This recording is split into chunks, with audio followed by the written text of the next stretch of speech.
Hello viewers. आज के दिन का जो मैच था इसमें तीन कहानियां हैं। तो एक पहली कहानी तो ये है कि आज के मैच में क्या हुआ।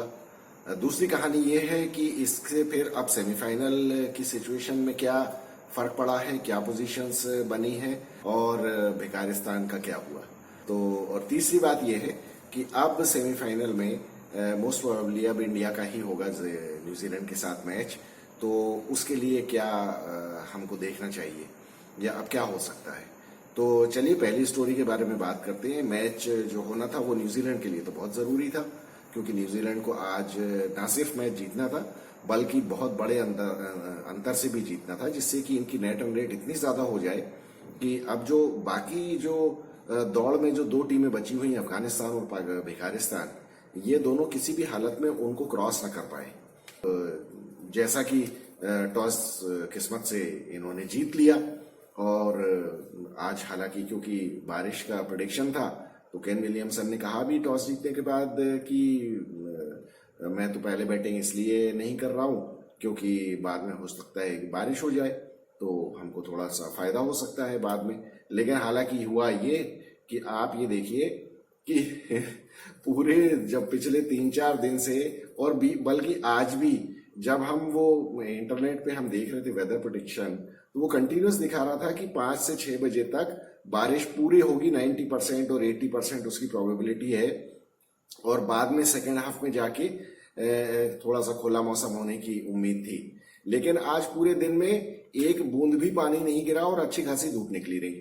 तो वेदर प्रेडिक्शन तो देखिए ऐसी है, ऐसी ही होती है कि अब लोग तो ये कह रहे हैं कि बेंगलोर में बहुत सारी जगह बारिश हुई, लेकिन इंडिया ने जो क्या है तंत्र विद्या करके ग्राउंड को बचा लिया था, जिससे कि मैच हो कम से कम और न्यूजीलैंड जीत जाए, जिससे कि भिखारिस्तान बाहर हो जाए। अब ये पाकिस्तान में कुछ ये भी खबरें चल रही हैं, तो ये भी आपको वीडियो देखने को मिल जाएंगे पाकिस्तान से। न्यूजीलैंड ने बहुत अच्छी बॉलिंग की, क्योंकि आज वो काफी स्पिरिटेड दिख रहे थे। एक तो उनकी देखिए बॉलिंग में देखिए मैट हेनरी का तो जो अनफॉर्चुनेट इंजरी हुई है उसके बाद से इनकी मजबूरी हो गई है कि टिम साउदी को इनको खिलाना पड़ रहा है। टिम साउदी इनकी बॉलिंग का सबसे वीक स्पॉट है और इसका जाके फायदा इंडिया को उठाना है सेमीफाइनल में जब ये खेलेंगे हमारे साथ। इसके बाद इन्होंने लेकिन क्या किया, न्यूजीलैंड के अगेंस्ट, ये श्रीलंका के अगेंस्ट, तो श्रीलंका ने तो बहुत ही खराब बैटिंग की। इतना अच्छा बैटिंग विकेट था जिसपे कम से कम 300 रन इनको बनाने चाहिए थे। तो इन्होंने क्या किया, इन्होंने बनाए हैं 172 रन।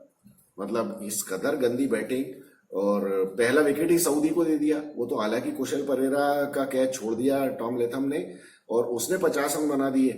मतलब उसने आज श्रीलंका की तरफ से रिकॉर्ड बना दिया, सेकंड हाईएस्ट, सेकंड फास्टेस्ट उसने 50 बना दी वर्ल्ड कप की। और कुछ 24-25 बॉलों में ही उसने 50 रन ठोक दिए। तो मेनली तो उसने ठुकाई की है इसकी टीम सऊदी की। टीम सऊदी के बारे में तो मैं आपको आईपीएल से कहता चला आ रहा हूँ कि अभी ये इसको क्यों पता नहीं क्यों खिला रहे हैं। ये किसी भी टीम में इसकी जगह नहीं बनती है। इससे बॉलिंग हो गई, इसका करियर ओवर है और मेरे ख्याल से अब इसके बाद ये सीधा टीम से बाहर होगा और फिर कभी अंदर नहीं आएगा। और आईपीएल में तो इसका पत्ता साफ हो चुका है। ये तो बाकी इसके फ्रेंचाइजीज को समझ में आ गया होगा। तो टीम सऊदी ने 1 विकेट लिया। बाकी ट्रेंट बोल्ट ने आज बहुत अच्छी बॉलिंग की। ये देखिए क्या होता है, अच्छे प्लेयर्स जो है ना, एक्सपीरियंस प्लेयर्स, ये फिर ऐसे वाले मौके पे जब मैचेस आते हैं फंसे हुए या इंपॉर्टेंट मैचेस आते हैं तो फिर ये परफॉर्म करके देते हैं। वही हुआ कि 3 विकेट उसने लिए, 2 विकेट सेंटनर लिए। सेंटनर ने तो बहुत ही गजब की बॉलिंग की। सेंटनर के बारे में देखिए, मैं हमेशा आपसे कहता हूं कि आप लोगों ने अगर डेनियल वेटोरी को नहीं देखा है बॉलिंग करते हुए तो आप ये समझ लें कि सेंटनर में और डेनियल वेटोरी में कोई फर्क नहीं है।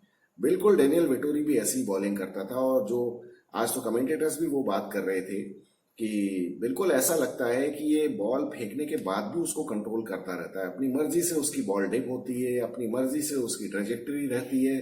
बहुत ही बढ़िया, वो बैट्समैन को बांध के रख देता है। बैट्समैन को समझ में नहीं आता कि मैं आगे जाऊं पीछे जाऊं, क्या हुआ क्या करूं। और श्रीलंका के बैट्समैन तो ऐसा था कि बिल्कुल वो बिल्कुल जैसे कहते हैं ना, हिप्नोटाइज हो जाते हैं बॉल को देख के। और वो बॉल जैसी जा रही है उसको फॉलो करते हुए और वो कैचिंग प्रैक्टिस करते हुए डेरल मिचेल को 2 प्लेयर्स स्लिप में कैच देके चले गए।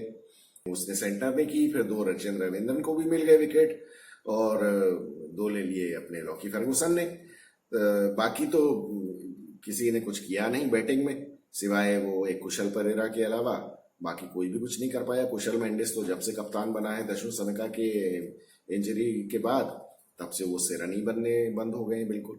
और 170 तो कुछ भी स्कोर नहीं था अब न्यूजीलैंड के अगेंस्ट। और जब 170 स्कोर होता है तो न्यूजीलैंड जैसी बैटिंग की जो स्ट्रेंथ है जिस टीम की, बाद में तो उन्होंने आके बिल्कुल 22 ओवर में खत्म कर दिया मैच। उनको तो करना ही था, क्योंकि उनका देखिए, उनको अपने नेट रन रेट को प्रोटेक्ट करने के लिए कि अफगानिस्तान और पाकिस्तान उनको ओवरकम ना कर पाए, इसके लिए इनको जल्दी से जल्दी ये स्कोर करना था जिससे कि अपनी रन रेट बढ़ा लें।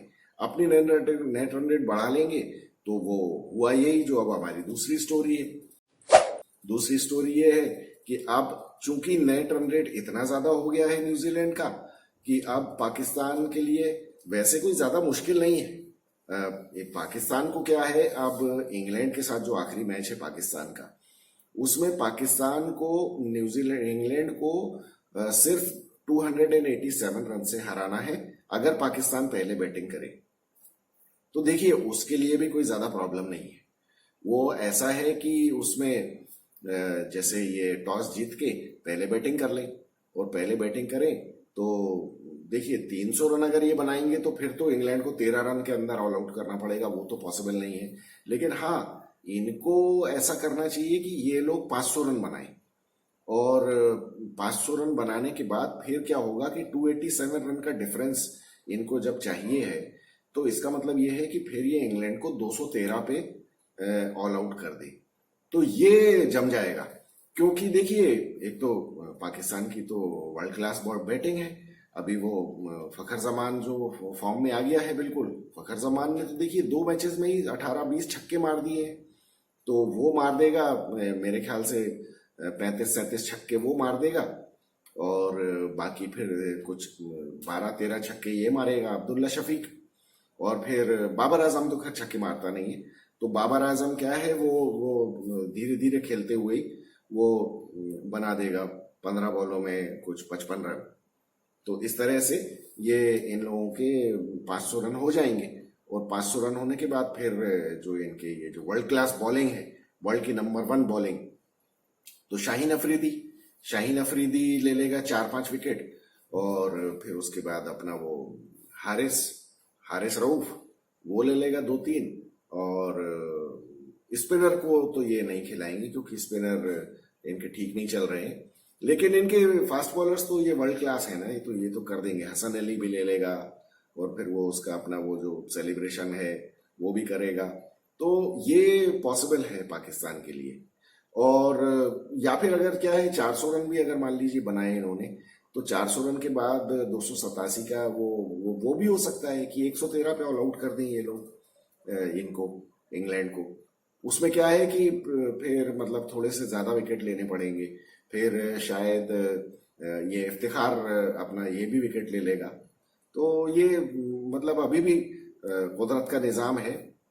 हालांकि कुदरत के निजाम में पूरा पाकिस्तान जो आज कोशिश कर रहा था कि भाई पानी गिर जाए, और वो तो पूरे खुश हो रहे थे कि ये पानी गिर जाएगा तो मैच होगा ही नहीं, और होगा ही नहीं तो फिर तो पाकिस्तान की बल्ले बल्ले है, वो तो कुदरत का निजाम चल रहा है और बस।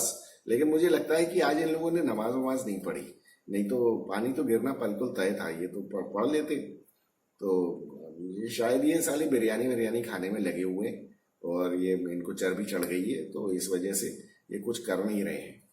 और अब ये है कि अगर ये बाद में मान लीजिए बैटिंग करते हैं, सॉरी अगर इंग्लैंड मान लीजिए पहले बैटिंग करता है, तो दूसरा सिनारियो ये है कि अगर इंग्लैंड मान लीजिए 100 रन पे ऑल आउट हो गया, क्योंकि देखिए ये 100 रन से कम में तो इंग्लैंड अभी ऑल आउट नहीं होगा, क्योंकि देखिए वर्ल्ड क्लास बॉलिंग तो है पाकिस्तान की, लेकिन इंग्लैंड ने भी है ना अभी पिछले मैच में जैसे बेन स्टोक्स ने सेंचुरी ही मारी थी, तो अब ये भी ठीक नहीं लगता है कि आप उसको मतलब बिल्कुल 0 पे या 2-4-8-10 रन पे ही आउट कर दे। वो कुछ तो रन बनाएगा, फिर बटलर भी अब पूरे टूर्नामेंट में बटलर ने रन नहीं बनाए हैं, तो वो भी कुछ बनाएगा। तो मान लीजिए जैसे ये इंग्लैंड को इनकी वर्ल्ड क्लास बॉलिंग ने 100 रन पे ऑल आउट कर दिया, तो फिर ये पाकिस्तान के पास बहुत जबरदस्त चांस है, क्योंकि इनको ये 100 रन का स्कोर जो है वो 16 बॉलों में बनाना है।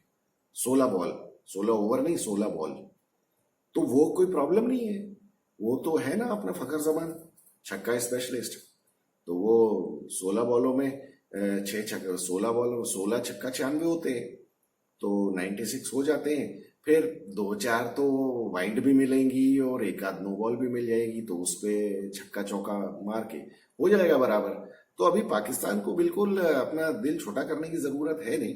ये तो अभी देखिए होगा सब, या फिर ये भी हो सकता है कि इंग्लैंड के 2-3 मतलब 7-8 प्लेयर जो हैं उनको शायद उनका पेट ही खराब हो जाए, तो वो बैटिंग करने ही ना आए।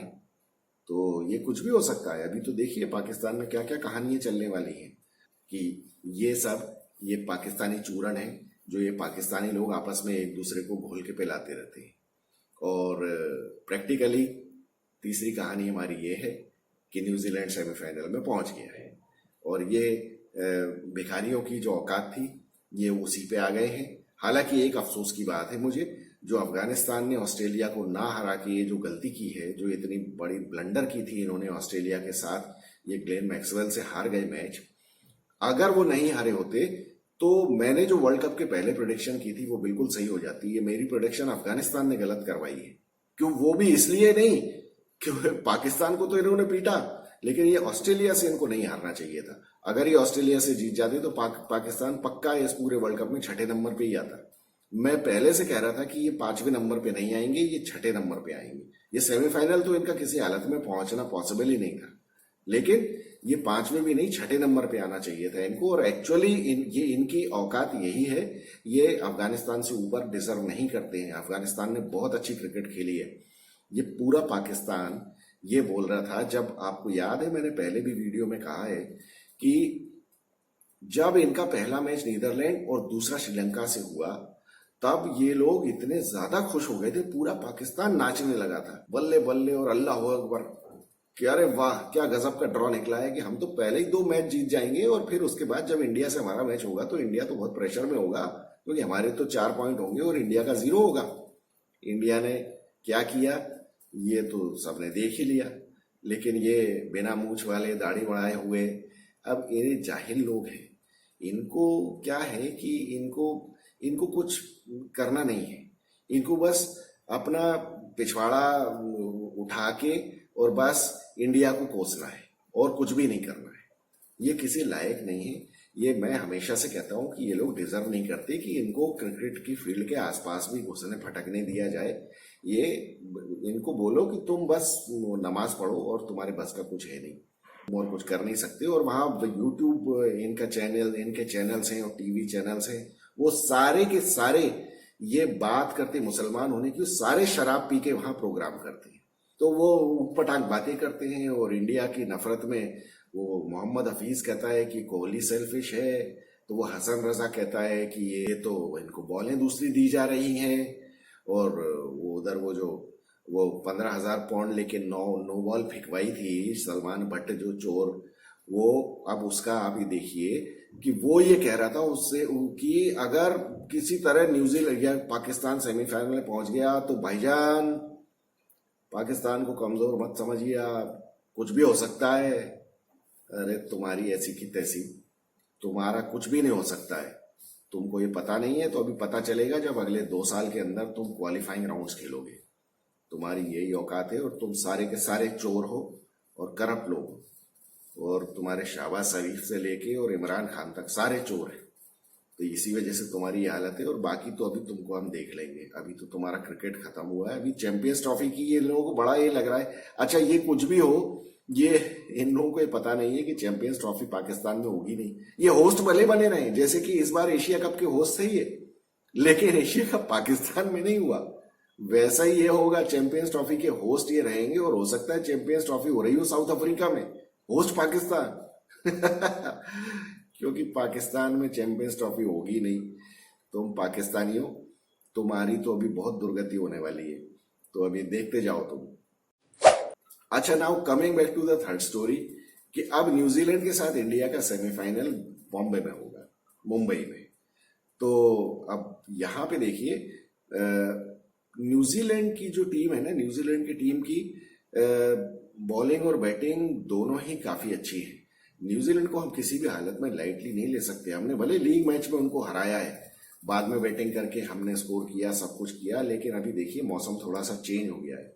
अब न्यूजीलैंड की बॉलिंग में मुझे सिर्फ एक डर जो है वो है ट्रेंट बोल्ट से और थोड़ा बहुत मिचेल सेंटर से, क्योंकि Mitchell Santner is too good spinner और ट्रेंट बोल्ट भले इस टूर्नामेंट में चला नहीं है, लेकिन ट्रेंट बोल्ट का कोई भरोसा नहीं है। अगर मान लीजिए जैसी सीमिंग कंडीशंस हैं शाम को हो जाती हैं, अगर हो गई तो ट्रेंट बोल्ट थोड़ा बहुत परेशानी में डाल सकता है। और ये हमारे रोहित भैया जो शुरू में इनका पैर नहीं चलता है ना, वो इसके पैर को ही टारगेट करने वाला है। ये देखिए इंडियन टीम मैनेजमेंट नहीं इसको ऑब्जर्व कर रही हो, या रोहित शर्मा को किसी ने बताया नहीं हो, या रोहित शर्मा को खुद समझ में नहीं आ रहा है, या रोहित शर्मा अपने हैंड आई कोऑर्डिनेशन के ऊपर बहुत ज्यादा बिलीव कर रहा है। इसका मतलब ये नहीं है कि ट्रेंट बोल्ट को ये कमी नहीं समझ में आ रही है। तो ये जग जाहिर बात है, विराट कोहली और रोहित शर्मा इन लोगों को ट्रेंट बोल्ट ने परेशान किया है। अगर उसको वहां पे मौका मिला स्विंग करने का तो वो इनको परेशानी में डाल सकता है। वहां पे अब मुझे लगता है कि अब सेमीफाइनल जो होगा उसमें शुभमन गिल, श्रेयस अय्यर, केएल राहुल, सूर्य कुमार यादव, इन सब लोगों को कमर कस के आना पड़ेगा। अब बिल्कुल सर पे कफन बांध के खेलने की बात का टाइम आ गया है। अब आप विराट और रोहित से उम्मीद ना करें, और ये लोग अगर कर देते हैं तो बहुत अच्छी बात है, लेकिन बाकी सबको भी अब जोर लगा के आना पड़ेगा। क्योंकि अब देखिए अब आपके पास अभी तक देखिए जो लीग मैचेस में कोई ये कह सकता है आप लोगों में से कि अरे यार तुम क्या फालतू बात कर रहे हो, इंडिया 8 में से 8 मैच जीती है और नीदरलैंड को हरा के 9 में से 9 मैच जीत जाएगी। लेकिन देखिए अभी तक आपके ऊपर कोई नॉकआउट का प्रेशर नहीं था। अभी तक आप, ये तो आपके कप्तान रोहित शर्मा ने पहले ही कहा था ना, वर्ल्ड कप शुरू होने से पहले कहा था कि ये जो राउंड रॉबिन का जो ये फॉर्मेट है ये हमारे लिए बहुत अच्छा है, हमको बहुत सूट करता है, क्योंकि 1-2 मैचेस अगर उल्टे सीधे भी हो गए तो आपके पास कमबैक करने का टाइम रहता है। तो ये जो फीलिंग ऑफ एक वो जो रहती है ना कि not being knocked out in a round robin format, तो ये आपको बहुत ज्यादा कॉन्फिडेंस देती है। इसकी वजह से आप फ्रीली खेलते हैं। रोहित शर्मा ने जो 2 मैचेस में ये जल्दी आउट हुआ है, अगर वही मैचेस नॉकआउट होते तो क्या ये इस तरह से खेलता, वो अभी हमको पता चलेगा। मैं तो चाहता हूं, भगवान से प्रार्थना है मेरी कि वो वैसा ही खेले, लेकिन भैया पैर चलाने लगो अपने। एक बार तुम्हारे पैर चलने लगेंगे ना, फिर तुमको कोई बॉलर पकड़ नहीं सकता है। Rohit Sharma is a very dangerous batsman, लेकिन इनिशियली उसके पैर नहीं चलते हैं और ट्रेंट बोल्ट वहीं से बॉल डालेगा, वहीं से निकालेगा बॉल। तो वो चीज का रोहित शर्मा को बहुत ध्यान रखना है। और विराट कोहली के साथ भी वही प्रॉब्लम है, वो अंदर आती हुई ट्रेंट बोल्ट की बॉल पे वो कई बार आउट हुआ है। और मैं ये तो नहीं कहूंगा कि रोहित शर्मा और विराट कोहली ट्रेंट बोल्ट के बनी है, लेकिन फिर भी इनकी वीकनेस है और वो ट्रेंट बोल्ट का कोई भरोसा नहीं है। एक दिन मान लीजिए अगर उसका रिदम जम गया तो वो बहुत परेशानी कर सकता है। 10 ओवर बहुत ज्यादा होते हैं। स्विंगिंग कंडीशंस में अगर उसको 5-6 ओवर डालने के मिले तो कोई भी बैट्समैन, कोई भी बॉलर सामने वाली टीम को साफ कर सकता है। और यही बात इंडियन बॉलर्स ने की भी है। इंडियन बॉलर्स कर ही रहे हैं ना, इनको तो ये सारे रिदम में है, सब लय में है, सब कुछ है, बढ़िया बॉल डाल रहे हैं, तो ये भी सामने वाली टीमों को ऐसा ही कर देंगे। लेकिन अगर मान लीजिए पहले बैटिंग इनकी आ गई न्यूजीलैंड की, और न्यूजीलैंड ने कहीं बना दिए 275 रन और बाद में ऐसी कंडीशन आ गई, तब इनको बिल्कुल शुरू के 10 ओवर जो है वो टेस्ट मैच स्टाइल से खेलने पड़ेंगे। फिर वहां पे ये नहीं है कि, क्योंकि आप ये देखिए कि ये सोचने की जरूरत नहीं है कि हमको पहले 10 ओवर में पावर प्ले का फायदा उठाना है, क्योंकि हम तो 10 ओवर में ही 80-90 ठोक देंगे, भले 2 विकेट हमारे गिर जाएं और बाद में फिर हम मैच जीत लेंगे। नहीं, ऐसा नहीं है। आपको शुरू में ही विकेट बचाने पड़ेंगे, क्योंकि नॉकआउट में बचे हुए विकेट्स बहुत इंपॉर्टेंट होते हैं, वो टीम को बहुत ज्यादा भरोसा देते हैं। आप भले आप शुरू के 10 ओवर में आप 40 रन ही बनाओ, लेकिन आपका विकेट नहीं जाए तो बाद में 10-15 ओवर के बाद तो फिर शाम को बैटिंग बहुत ज्यादा आसान हो जाती है। और रही सही कसर, अगर मान लीजिए ड्यू गिर गई, फिर तो केक वॉक हो जाता है, वॉक इन द पार्क हो जाता है, फिर तो कोई इशू ही नहीं है।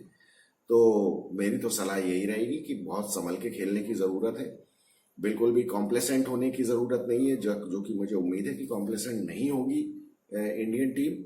लेकिन अभी तक इंडियन टीम फंसी नहीं है, और जब ये फंसते हैं तो बहुत बुरे फंस जाते हैं।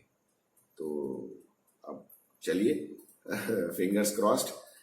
उम्मीद तो यही है कि इंडिया को जीतना चाहिए और वन साइडेड जीतना चाहिए। सारे मैचेस ही वन साइडेड जीतने चाहिए जिस तरह से लोग खेल रहे हैं। बस ये है कि कुछ उल्टा सीधा ना हो जाए, किसी दिन बदकिस्मती से कोई इंजरी ना हो जाए, क्योंकि अब हार्दिक पांड्या नहीं है तो अब हम बहुत ही ज्यादा वल्नरेबल सिचुएशन में हैं, क्योंकि अब हम 5 ही बॉलर से खेल रहे हैं।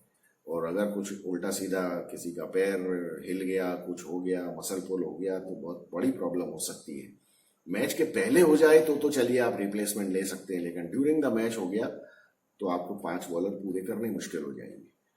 तो उस टाइम फिर बल्लेबाजी के ऊपर बहुत बड़ा प्रेशर आ जाएगा, क्योंकि फिर वो जो एक बॉलर शॉर्ट होगा तो उसका फायदा सामने वाली टीम उठाएगी। और हालांकि अब आपको भी ये फायदा उठाना चाहिए, क्योंकि न्यूजीलैंड की टीम में भी 2 ही बॉलर हैं। वो लॉकी फर्गुसन को मैं बॉलर नहीं मानता, वो लॉकी फर्गुसन इंडिया के सामने नहीं चलेगा। लेकिन हाँ, ट्रेंट बोल्ट और मिचेल सेंटर, इन लोगों से मुझे डर है। इन लोगों को आप रोक के संभाल के खेल लो, फिर आप लूट सकते हो। क्योंकि सऊदी के ओवर में तो 10 ओवर अगर उसने फेंके तो आप बहुत आराम से उसके 80-90 ठोक सकते हो। फिर बाकी बचता कौन है? फिर इनको बॉलिंग किससे करवानी पड़ेगी? रचिन रविंद्रन इंडिया के सामने बॉलिंग नहीं कर सकता। फिर बचता है ग्लेन फिलिप्स, तो ग्लेन फिलिप्स को भी पीट देंगे ये लोग। तो ये प्रैक्टिकली 2 बॉलर्स का खेल है न्यूजीलैंड के साथ। इंडिया को निपटा देना चाहिए इनको आसानी से, चाहे पहले बैटिंग करें चाहे बाद में, बस संभल के करें, ऊट पटांग हरकत ना करें, जो कि ये कभी कभी कर देते हैं, और खासतौर पे नॉकआउट्स में। तो चलिए अब मिलते हैं कल। मजेदार मैच है कल का मैच मजेदार होगा, अफगानिस्तान और साउथ अफ्रीका का। अब हालांकि अफगानिस्तान के सामने चांसेस बहुत कम हैं सेमीफाइनल में पहुंचने के, क्योंकि अब इनको साउथ अफ्रीका को बहुत ही ह्यूज मार्जिन से हराना पड़ेगा, जो कि अब इनके लिए पॉसिबल नहीं है। अगर ये लोग ऑस्ट्रेलिया को हरा दिए होते तो शायद इनका कुछ चांस बनता, शायद क्या काफी कुछ चांस बनता, लेकिन उसमें भी इन्हें साउथ अफ्रीका को तो हराना ही पड़ता। लेकिन अब ये है कि कल अगर ये हरा देते हैं तो इनको काफी लंबे मार्जिन से हराना पड़ेगा भिखारियों की नेट रन रेट से ऊपर आने के लिए। हालांकि अभी तो भिखारियों का इंग्लैंड से मैच भी बाकी है, और ये लोग तो काफी सोच रहे हैं कि हम इंग्लैंड को इतने रन से हरा देते और वैसे हरा देते, जबकि अभी ये फैक्ट ये है कि अभी इंग्लैंड से हार जाएंगे। तो चलिए मिलेंगे कल के मैच के बाद। I am Vikas Saxena, the biased analyst. Thank you so much.